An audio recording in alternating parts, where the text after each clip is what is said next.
آقایون توجه داشته باشید اسامی که اعلام میکنم واسه مصادرت در خصوص پروندهشون بعد از زمان هواپیمای دفتر معاونت زندان میاد.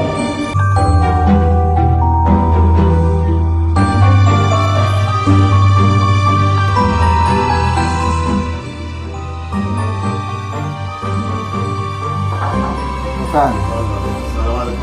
سلام. شما آقای؟ بله بفرمایید. قراره یه بنده خدایی ضمانت شما رو بکنه. یه آدم بسیار عالی، یکی از نزدیکانه.